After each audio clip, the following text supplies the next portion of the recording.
నమస్తే, నేను అంకిత.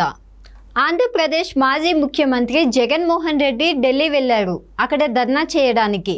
అయితే ఈయన ధర్నా చేయడానికంటే ముందు విజయసాయి రెడ్డి ఢిల్లీకి వెళ్ళి అమిత్ షాను కలిశారు. అంటే జగన్మోహన్ రెడ్డి ధర్నా చేసే ఒకరోజు ముందు విజయసాయి రెడ్డి అసలు అమిత్ షాని ఎందుకు కలిశారు, ఈ ధర్నా వెనుక అసలు కారణం ఏంటి, ఢిల్లీలో ఏం జరగబోతుంది అన్న విషయంపై నాతో పాటు డిస్కస్ చేయడానికి సీనియర్ జర్నలిస్ట్ డివిఎస్ సార్ ఉన్నారు. ఆయన అడిగి మరిన్ని విషయాలు తెలుసుకుందాం. నమస్తే సార్. నమస్తే సార్. ఇప్పుడు ఇక్కడ చూస్తే జగన్ ఏమో ధర్నా చేయడానికి 2 days పర్యటన మీద ఢిల్లీ వెళ్ళారు. అయితే ఇక్కడ ఆయన ధర్నా చేసి ఒక్కరోజు ముందు విజయసాయి రెడ్డి అసలు అమిత్ షాతో ఎందుకు భేటీ అయ్యారంటారు? అంటే శాంతి భద్రతల అంశం మీద ఫిర్యాదు చేయడానికి వెళ్ళారా, ఎండోమెంట్ శాంతి మీద సంజాయిషి ఇవ్వటానికి వెళ్ళాడా? అక్కడ శాంతి భద్రతలు అని చెప్తున్నారు, కానీ వెళ్ళింది ఎండోమెంట్ శాంతి గురించా? ఎందుకంటే ఇవాళ అమిత్ షాతో ఆయన ఫోటో చూడగానే ట్విట్టర్లో ఈ సోషల్ మీడియాలో ఏం చేస్తున్నారు, రకరకాలుగా పెడుతున్నారు. అమిత్ షా విజయసాయి రెడ్డి ఫోటో చూపించి ఏంటి ఆ శాంతి సంగతి ఏంటి సాయి రెడ్డి అని ఆయన అడిగినట్టు, ఈయనేదో సంజాయిషి ఇచ్చినట్టు రకరకాలుగా మనం పోస్టులు చూస్తున్న నేపథ్యంలో రాష్ట్రంలో శాంతి భద్రతల పైన ఫిర్యాదు చేయడానికి జగన్మోహన్ రెడ్డి వెళ్ళటమేమో కానీ జగన్మోహన్ రెడ్డి, విజయసాయి రెడ్డి, వైఎస్ఆర్ కాంగ్రెస్ పార్టీ నవ్వుల పాలవుతున్నారు. ఏది ఆ శాంతి భద్రతల, ఎండోమెంట్ శాంతి భద్రత అనే ప్రశ్నతో ఇవాళ హాస్యాస్పదంగా మారింది ఢిల్లీ టూర్. అసలు ఎందుకు వీళ్ళు ఢిల్లీ పర్యటన వెనక కుట్ర కోణం ఏంటి? ఎందుకంటే జగన్మోహన్ రెడ్డి ఏ పని చేసినా దాని వెనక అనేక కుట్రలు ఉంటాయి, అనేక అంశాలు ఉంటాయి. ఇవాళ అసెంబ్లీకి గైరు హాజరు కావడం కోసమే ఢిల్లీ టూర్ పెట్టుకున్నాడా? అసెంబ్లీకి ముఖం చూపించడం ఇష్టం లేక ఢిల్లీకి వెళ్తున్నాడా? ఎందుకంటే మనం చూసాం, మొన్న వినుకొండ పర్యటనకి వెళ్ళాడు. అప్పుడు ఆ వినుకొండ పర్యటన కూడా అబాసు పాలైంది. ఏంటి, కరెక్ట్గా అదే రోజు కోడికత్తి కేసు విచారణ. అంటే కోడికత్తి కేసు విచారణ ఎగ్గొట్టడానికే వినుకొండ టూర్ వెళ్ళాడనేది ఒక ప్రచారం. ఇలా ఎంతకాలం జగన్మోహన్ రెడ్డి జనానికి ముఖం చాటేస్తాడు, అసెంబ్లీకి ముఖం చాటేస్తాడు, కోర్టులకు ముఖం చాటేస్తాడు? ఏదో ఒకసారి 2 సార్లు, ఇక 5 ఏళ్ళు ఇలాగే గడిపేస్తానంటే కుదరదు. ఎందుకంటే ఇంతకుముందు అతనికి గొడుగు ఉంది, ముఖ్యమంత్రి పదవి ఉంది. ముఖ్యమంత్రి పదవిని గొడుగులాగా అడ్డం పెట్టుకొని కోర్టు వాయిదాలకి ఎగ్గొట్టాడు. ఇప్పుడు ఆ పరిస్థితి లేదు. ఇప్పుడు మాజీ ముఖ్యమంత్రి ఇప్పుడు కోర్టు వాయిదాలకు వెళ్ళాలి.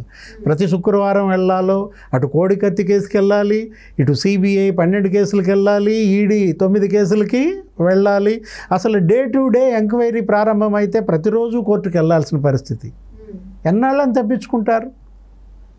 అంటే ఢిల్లీ టూర్ అనేది కేవలం ఒక వంక, ఒక ముసుగు. ఇప్పటికీ ఈ ప్రభుత్వం ఏర్పడి కేవలం 40 రోజులు. 40 రోజుల్లోనే 35 మందిని చంపేశారా అంటే నవ్వుతున్నారు.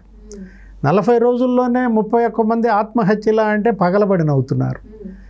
మీరు హత్యలు వాళ్ళ పేర్లు ఇవ్వండి, ఆ చనిపోయింది ఎవరు, చంపింది ఎవరు, ఆ గ్రామం ఎక్కడ, లిస్ట్ ఇవ్వండి అని హోమ్ మినిస్టరే అడుగుతున్నారు. ఇప్పటివరకు ఆంధ్రప్రదేశ్లో ఈ 40 రోజుల్లో జరిగింది 4 హత్యలేనని, వాటిల్లో కూడా 3 తెలుగుదేశం వాళ్లే హత్యకు గురయ్యారని, వైసీపీ వాడు ఒక్కడే హత్యకు గురయ్యారని ప్రభుత్వ లెక్కలు. అడపాదడప ముఠా కక్షల్లో చనిపోయిన 2 వైసీపీ వాళ్ళు అవ్వచ్చు, కానీ దానికి కారణం పాత కక్షలు అంటున్నారు. అదేంటి, ఫ్యాక్షన్ అంటున్నారు. ఎట్లా చూసుకున్నా ముగ్గురే కదా.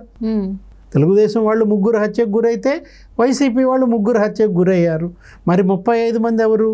అంటే లేని అంశాన్ని అజెండాగా మార్చి, ఏది ఆ వరదల్లో కొట్టుకుపోయేవాడికి గనక గడ్డిపూస దొరికితే దాన్ని పట్టుకుని యుద్ధం అనుకుంటే, ఇప్పుడు జగన్మోహన్ రెడ్డి పరిస్థితి అలా ఉంది.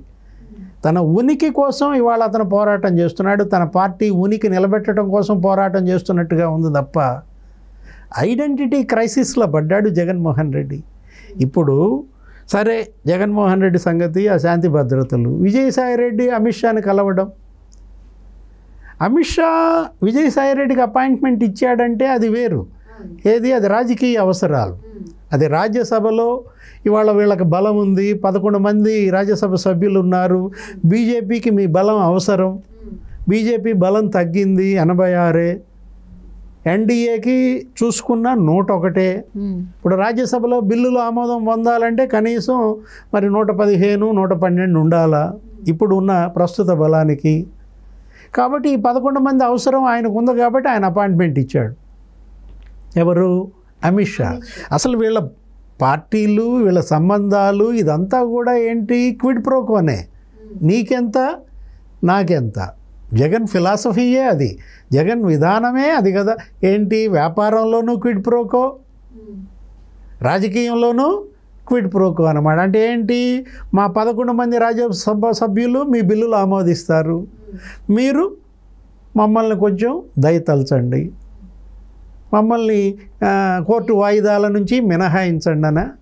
ఏ ఏ ఏ కారణంతో ఢిల్లీ వెళ్తున్నాడు ఆ కారణం చెప్పకుండా ఈ ముసుగేసి, ఇప్పుడు అక్కడ వినుకొండలో చనిపోయింది ఎవరో రౌడీ షీటర్. అవును, ఆ రౌడీ షీటర్ హత్యని నువ్వు తీసుకొచ్చి ఢిల్లీలో పంచాయతీ పెట్టి ఇవాళ ఢిల్లీలో ఏపీ ఇమేజ్ దెబ్బతీస్తే, 40 రోజుల్లో ప్రభుత్వం మారినాక చంద్రబాబు ఏదో పెట్టుబడులు రాబట్టే పనిచేస్తున్నాడు, పారిపోయిన పరిశ్రమలను వెనక్కి రప్పించే పనిచేస్తున్నాడు. బీపీసీఎల్ వచ్చింది, ఇక్కడ ఆయిల్ రిఫైనరీ పెట్టబోతోంది.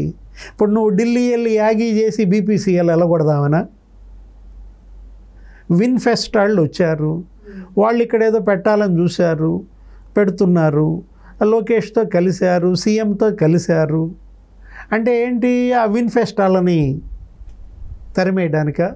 ఇప్పుడు నాస్కామ్ ప్రతినిధులు వచ్చారు, అక్కడ కర్ణాటకలో వాళ్ళకి ఏదో పడలేదు, అక్కడ ఏదో 100% రిజర్వేషన్స్ స్థానికులకి అనేసరికి నాస్కామ్ అక్కడ సీరియస్ అయింది.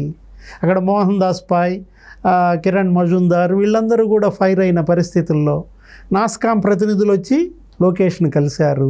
ఒక చిన్న ట్వీట్ లోకేష్ నాస్కామ్కి వెల్కమ్ చెప్పేసరికి వాళ్ళు వచ్చి, వాళ్ళ సాఫ్ట్వేర్ కంపెనీల అసోసియేషన్ అది, 3000 కంపెనీలు, నీకు $300 బిలియన్ పెట్టుబడులు.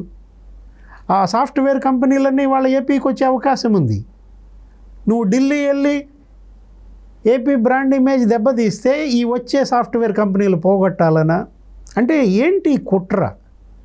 ఢిల్లీ పర్యటన ఇవాళ జగన్మోహన్ రెడ్డి కుట్రే తప్ప అందులో వాస్తవం లేదు. సరే, ఇక్కడ చూస్తే జగన్మోహన్ రెడ్డి ధర్నా చేసే ఒక్కరోజు ముందు విజయసాయి రెడ్డి అమిత్ షాని ఎందుకు కలిశారు అన్న విషయం వస్తే, అయితే ఇప్పుడు చూసినట్లయితే వైసీపీ పార్టీని బీజేపీలో విలీనం చేయడానికి వెళ్ళారు అన్నది కూడా వినిపిస్తుంది. దానిపై మీరేమంటారు? విలీనం చేసినా చేయకపోయినా ఆ సభ్యులంతా విలీనం అయిపోతారు. ఏంటి? ఇవాళ జగన్మోహన్ రెడ్డి ఆయన విలీనం చేసినా చేయకపోయినా సభ్యులు ఎవరి దారి వాళ్ళు చూసుకుంటున్నారు. మనం చూసాం, వైఎస్ఆర్ కాంగ్రెస్ పార్టీ రాజ్యసభ సభ్యులంతా బీజేపీతో టచ్లో ఉన్నారు. 11 మంది ఎంపీలలో ఇవాళ ఆల్రెడీ 9 మంది ఎంపీలు వాళ్ళ మనుషులుగా మారిపోయిన పరిస్థితి. పరిమళ నత్వాని, అయోధ్య రామిరెడ్డి, లేకపోతే బీడా మస్తాన్ రావు, వీళ్ళంతా సంపన్నులు, కుబేరులంతా కూడా ఇవాళ బీజేపీలో చేరిపోవడానికి మాట్లాడుకున్నారనే వార్తలు మనం సోషల్ మీడియాలో చూస్తున్నాం. విలీనం వీళ్ళు చేసినా చేయకపోయినా అయిపోయేది అయిపోతుంది. కాకపోతే జగన్మోహన్ రెడ్డి శాంతి భద్రతల ముసుగెందుకు? ఇప్పుడు విజయసాయి రెడ్డి ఎండోమెంట్ శాంతి గురించి సంజాయిషి ఇవ్వడానిక? ఇదంతా మనకి 2-3 రోజుల్లో తేలిపోతుంది. Okay, thank you so much sir. నమస్తే.